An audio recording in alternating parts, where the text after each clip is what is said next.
YouTube, what is going on? It is the Dual Threat Podcast here, your daily news source for all things sports. My name is Drew, and this is my co-host. My name is Jacob. How we doing, everybody? Let's get straight into the video, as you see from the title here. How two lost Utah Utes and Minnesota Golden Gophers can get into the playoffs. This year has been crazy at the start of the year. You know, there are a few undefeated teams left, but these games that these undefeated teams have been in have been so close that it's not out of the, ordinary to think that maybe a few of them will drop a couple. And so a two-loss team looks very, very, possible this year, unlike the previous years. So let's get straight into it. Jacob, why don't you talk about our first team here? Yeah. So today I'm going to be kicking us off by talking about the Minnesota Golden Gophers. If you were around just a couple of weeks ago, they were unranked. They dominated Michigan State. They became ranked, and then their best player, their star running back, Mo Ibrahim, got injured and missed the game, and they lose to Purdue. Okay, they were 10-point favorites against Purdue, lose by 10. So they drop out of the rankings. Nobody's really talking about them. They're still 4-1 though, actually. Not a two-loss team like Utah is, but they're fourth in the Big Ten West standings. So their issue right now is getting that man on the field. Mo Ibrahim, absolute animal of a running back. If you remember a couple years ago or have watched the NFL recently, Javonte Williams, when he was at North Carolina, almost identical player, runs exactly like him, 5'10", 210, just absolute, will run you over. He is a beast. And they didn't have him this week, and they were unable to beat Tennessee. Tanner Morgan's good, but it's hard with the style that PJ Fleck plays. It's hard to throw the ball when you can't run the ball. So that's their first thing. They need to get him back and on the field, which he's supposed to do this week. Then they look ahead. You look ahead at their schedule, and they play some decent teams, but they don't have Michigan or Ohio State on their schedule, which is actually really, really big for them, because the only teams they're behind in the standings are Illinois, Nebraska, Purdue, and that's it. Illinois, Nebraska, and Purdue. And Illinois, they play this week. Nebraska, they play in a few weeks. And Purdue, they lost to. So the first thing they need to happen is they need to win out. The second thing they need to happen is they need Purdue to drop one game. And we see Purdue all the time. They play a lot of close games. They'll probably drop one of these games. Beat Maryland by 2, beat FAU by 2. It's like they're very unlikely that they're going to go 11-1. So at that point, you need Minnesota to go win out. So they play Illinois this week, and then Penn State, and then Rutgers. Love Rutgers on the show. But they'll beat Rutgers easily, beat Nebraska, unless they get a crazy new overhaul at head coach. They'll beat Nebraska, Northwestern, Iowa, Wisconsin, some historically decent teams not playing good right now. But if they get through this schedule and are 11-1, Purdue just drops one game, then they're in the Big Ten championship. Now, the problem is you lost a game. You're not 12-0 at that point. If you're 12-0 at that point, then you might be able, maybe if crazy stuff happens, you might be able to lose that game and still make the playoff. We've seen it before with Alabama. Alabama beating Georgia, I guess. It's possible, unlikely, but possible. So what you really need to happen is you need to win out, have Purdue drop a game, and then you have to do the unthinkable and go out there and beat Ohio State. But if they do, they're a one-loss Big Ten champion, almost guaranteed to get in, like pretty much 99%. So, Drew, what would you say are the odds if they don't? If they win out, they're 11-1, and they go to Ohio State, maybe play them close. Maybe they lose to Ohio State like 31-28 or something. So then what do you kind of think needs to happen for the committee to say, you know what, their best player missed their one loss. They went toe-to-toe with Ohio State. Yeah, they're 11-2, but they look really good. What other stuff needs to happen for the eye test to matter that much that they get in? So if you're 11-2 coming off a loss in a conference championship, you're going to need Ohio State to continue to beat every other team. I think if you're a two-loss conference runner-up, and unfortunately, I think if Michigan has one loss and they don't go to the conference, I think you could maybe argue that Michigan may get over you. I mean, it's happened before with Alabama, like you said earlier. And so I think you would need Michigan and Penn State as well. They're both undefeated at this point. You would need each of them to drop two. That's kind of hard to say, because I don't think you can have, in the Big Ten East, I don't think you can have another one-loss team, especially if they also play Ohio State close. Then, I think it's kind of a no-brainer, maybe at that point, that you put in the conference runner up, the division runner up rather than the conference runner up, just because of one less loss. You would also need Alabama to probably drop one before the SEC championship, if that is the team to go there. It's looking like it is, but who knows? Mississippi State, we talked about them before in our over/under reactions video yesterday. That that's possibly a team that could run the SEC West as well as Ole Miss, and you would need each of them to drop one before the SEC championship. I think if you have Georgia win out in that scenario, you have a 0-loss SEC champion, a 2-loss SEC runner-up. There's no way that.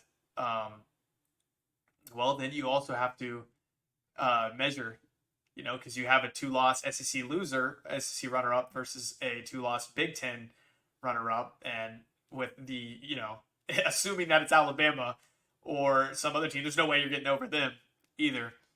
But I kind of wanted to flip the script here and say Minnesota ends up with 2 losses, but they actually drop to Penn State in a couple of weeks. They would need Purdue to lose one more than before, so they would need to drop 2. Purdue is, like Jacob said, very not likely to win out. I would say that there's probably 2 games left on their schedule that they're not going to be favored in. Maybe at Wisconsin,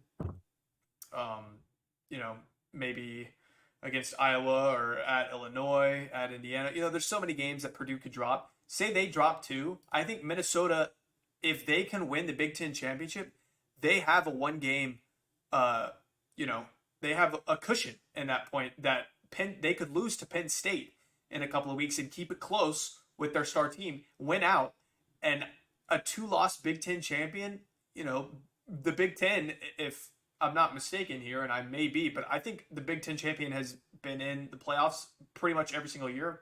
Maybe one that I feel like one playoff. Correct me if I'm wrong there, Jacob. Is that off the top of my head? I think it's always been Ohio State or Michigan State that one year, or Michigan last year. I think you're right. I think I'd have to check, but I do think the Big Ten champion has always been in. Right, and so I would assume a 2-loss Big Ten champion. They have 1 loss against Purdue, who they have their star player out, and then they lose close to a top 10 Penn State team. And you could even, if Penn State wins out the Big Ten East, and you beat them in the rematch, you're 100% guaranteed to get in my opinion. I mean, that's a rematch game that you beat them out. You show that you're better than them at the end of the year. I think you get in that scenario. And so it's very likely for Minnesota to win. I think they'll be favored in every game besides that Penn State game. Maybe not. I'm not sure if they're favored against Illinois this weekend, to be honest with you. They may not be, but they'll be favored in every other game. And so it's pretty likely they just got to pull off 1 upset, maybe 2 if you don't want that cushion, and just beat Penn State. So, yeah, I think that's likely. So, Jacob, do you have anything else for Minnesota Golden Gophers? Yeah, I just double checked. So actually, 2017 and 2018, Ohio State missed the playoff as the Big Ten champion. In 2018, there were 3 undefeated teams and 1 loss, Oklahoma. And then in 2017, Ohio State had 2 losses. So in a typical year, you could say the Big Ten champion might not get in. But with what you're saying, Drew, I think with how much the committee and the AP and everybody else in the country loves Ohio State, I think that win in almost any circumstance, right? You can't say every circumstance. If the other four conference champions are undefeated, then they're not going to get in, right? Right. But I think in a lot of other circumstances, a win of Ohio State, especially if it's a convincing win, then that'll be enough. So yeah.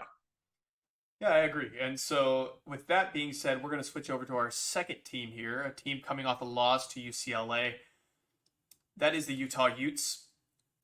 Opened the season with a loss against Florida at Florida last weekend, lost at UCLA by 10. Other than that, they haven't really played, they haven't beaten a ranked team up to this point. They've beat Southern Utah, Arizona State, Oregon State. Oregon State's a pretty underrated team in my opinion. They're a very decent team. I wouldn't say that they're a top 25, but they're not bad. So that's a solid win, especially because they blew the brakes off of them right after USC took them to the wire. So this weekend they've got USC. This is a top 10 team in the AP poll, pretty much across the board actually. They're a top 10 team. And they've got them in prime time at 7 p.m. Prime time here at least, not in the Pac-12 with their night games. But they have USC, then they go to a bye week, then they play at Washington State, who I talked about as a very underrated team. I knew that they would, they put up a fight against USC, and I feel like they're a pretty underrated team in the Pac-12. But they play USC this weekend. If they win out, they beat at Oregon. They beat Oregon again, assuming that they win the other side of the Pac-12. And they're a 2-loss Pac-12 team, Pac-12 champion. They're 11-2, and it's kind of the same scenario in the fact that no other teams can be undefeated as a conference champion. Not all of them, at least. It's pretty likely that the Big 12 champion is going to at least have one loss. That's just kind of how it's looking like this year. Possibly even two. And so I feel like, to me, it would depend on what team would be 2-loss in the Big 12. If it's Texas versus Utah, they're both with 2 losses. I think Texas has the better resume there. Texas is getting in over you. If it's Oklahoma State with 2 losses, maybe because of their non-conference schedule not being as tough. But I think with Texas playing Alabama in the non-conference, I think that kind of gives them their boost, where it's like, okay, you lost to a playoff team, considering, assuming that Alabama wins the SEC in this scenario, that is how it kind of plays out. But you need UCLA to at least drop 2. And in this scenario, that's probably not that unlikely. To make it to the Pac-12 championship. UCLA has looked like a good team this year. I talked about how they're kind of underrated, but they also have to play, a somewhat tough schedule this year. They're playing at Oregon off of a bye, and then they have to play USC as well. And so those are 2 teams that they could very easily drop to, and then that would also give them 2 losses, but that would be in conference play because Utah's loss is obviously non-conference with Florida. And so I think what would also help is if Florida starts to win a couple more games, making it look like a better loss. If, UCLA drops 2, which you need them to, but only to the 2 that they're expected to lose to, which would be at Oregon and USC, I think that looks pretty good. And so you would also need Oregon to win out and then to beat Oregon pretty soundly in the Pac-12 championship. I think it may depend. If the Big 12 champion as well has 2 losses and you have 2 losses, I think it may depend solely on the conference game. If you beat them better than the other team did, maybe, or if you play a better team that week, depending on wins and losses, I think that's probably something you'd have to weigh as well. But you would need the same scenario: Penn State, Michigan to have 2 losses, not make the conference championship. You would need Ohio State to win out, 0 losses. You would need Alabama to have at least a loss going into the SEC championship, Georgia winning out. Everybody have 2 losses across the board besides that. And then that's when I think you have a chance as the Utah Utes. What do you think, Jacob? Would that be enough? Well, so I thought I remembered hearing something while you were just talking. I double checked and Googled it. The Pac-12 this season actually changed their format, and they don't have a North and a South division anymore. So Utah's path to the Pac-12 championship just got infinitely easier. You don't need UCLA to drop two anymore. You just need you beat USC and you beat Oregon. You only have one conference loss. So if you go undefeated with head to head over those teams, you're in the championship. Or sorry, not undefeated. If you win out, and then you get a rematch. You get a rematch game against UCLA. And I know we kind of have talked about their maybe marginal home field advantage, but if you get a rematch on a neutral site this time against UCLA and you beat them convincingly, and your wins are Oregon, UCLA, USC by the end of the season, like that, I mean, that looks good. Another kind of thing that you were talking about is two-loss Texas versus two-loss Utah. I know there's a lot of hype around Texas right now, and they look solid, but by the end of the season, that they don't. So they play Iowa State, and then they play Oklahoma State, who's going to be ranked. Kansas State's 17. If they drop a game, they're probably unranked. If TCU loses to Oklahoma State and then one more, they're unranked. And if Kansas loses another game, they're unranked. So Texas, we could be talking about Texas right now. They have a lot of ranked teams on the schedule, looking good. But if all these teams are unranked and they have one ranked win at Oklahoma State, then I mean, it's a battle of resumes at that point. And I personally think Utah has a significantly better resume when you're just comparing teams straight up. Like I said, I mean, there's a lot of stuff that happens. TCU could be undefeated when Texas plays them, and then this all changes. But I think if Utah has a win over those top three Pac-12 teams from here to the end of the season, and they're 11-2, they have a really solid shot. So yeah, kind of like you were saying, Ohio State's undefeated. SEC, probably you need to have everybody having two losses other than the champion. So they don't put them in. But I mean, it's pretty now that I realize that they don't have a North and a South anymore. I mean, they control their destiny. Let's say that. It's not going to be easy. They still have to play good teams, but they way more control their destiny. They don't need UCLA to lose 2+ games anymore. Yeah, so I actually think they have a pretty decent shot to at least win the Pac-12. Right. And so with that news, you actually flipped the script there. You want UCLA to win out. You want them to be the team that you play in the Pac-12. I was not aware that they changed that rule, so I appreciate the correction there. But yeah, if UCLA beats Oregon at Oregon and then beats USC and they're undefeated going into the Pac-12 championship, they're most likely a top 4 team at that point. And so if you get a top 4 win, with 2 losses on your schedule, you beat USC and Oregon. Granted, if they lose to UCLA, obviously they're going to drop, but that's still a really good resume, especially beating Utah as well. You've got a better resume if UCLA wins out and then you beat them. So that's probably their best case scenario of making the playoffs there. And so I think that's all for me. Jacob, you got anything? No, I think that's it. Yeah, it kind of feels like it comes down to a situation of kind of what we are talking about with Minnesota. If they're a 2-loss team and they go get a top 3, top 4 win, like where does it kind of shake out after that? I think I lean on the side of they'll probably get in unless there's, unless TCU undefeated Big 12, Clemson undefeated ACC, and Georgia undefeated SEC, and then whichever of the Big 10 or Pac-12 opposite that we've been talking about. I think, yeah, I honestly think this isn't super unlikely when it comes down to winning your conference with 2 potential losses. So let me ask you a question here, Jacob. Let's say both of these scenarios that we talked about happen. UCLA wins out, Utah wins out, beats UCLA in the Pac-12 championship.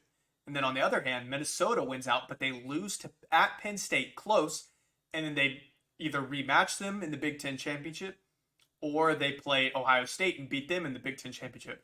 Who are you putting in that scenario? You've got Minnesota and Utah. Who do you put in? Goodness.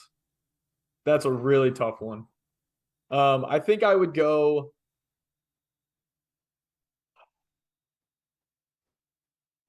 I think as hard as it is to say, I would go Utah. I don't know how you can leave out a team that beats Ohio State, but purely because of this. Minnesota's one good win on the whole season, essentially, if this happened, would be Ohio State, because Michigan State's dead. I mean, we've been knowing that they're trash for weeks, but Utah would have beat number 7 USC because they played this week, so that's 100% a thing. They're playing number 7 USC. Oregon, assuming in this scenario they lose to UCLA, will drop to maybe 20. But if they win every game until that game near the end of the season, they could climb their way back up a little bit. So you have a top 20 win, a top 7 win, and then a top 4 win. In this scenario, UCLA wins 50. out. Oh, I'm sorry. I was thinking of UCLA. My bad. Go ahead. Yeah. So UCLA wins out. They're number 4, number 5, and then you have 2 wins that are as good as Minnesota's best win, and then you have another win that's top 20, top 15-ish. I think Utah would be in. As crazy as it does sound to not put in a Big Ten champion or a team that just beat Ohio State, who's number 1 or whatever they'll be by then, I think purely based on schedule and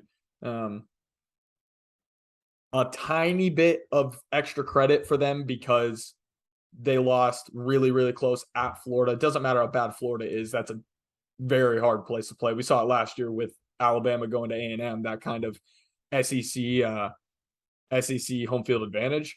So yeah, I think I would lean Utah, but that would definitely be exciting. That would be an exciting year of college football if that somehow both of these scenarios ended up happening and we had two loss champions. I agree. I think that would be great. All right. Make sure to like the video, subscribe, please. As Jacob mentioned yesterday, maybe a giveaway at 200 subscribers. We're talking about it here. We'll see what we come up with. Make sure to comment down below. Do you disagree with us? Do you think there's any possible way a 2-loss team gets in the playoffs this year? It would be a first. We're seeming to coming up with a lot of different scenarios that are very, very possible for these to happen. And so if you disagree with us, let us know in the comment section below. And thank you all for tuning in, and we appreciate it. Have a great day. Peace.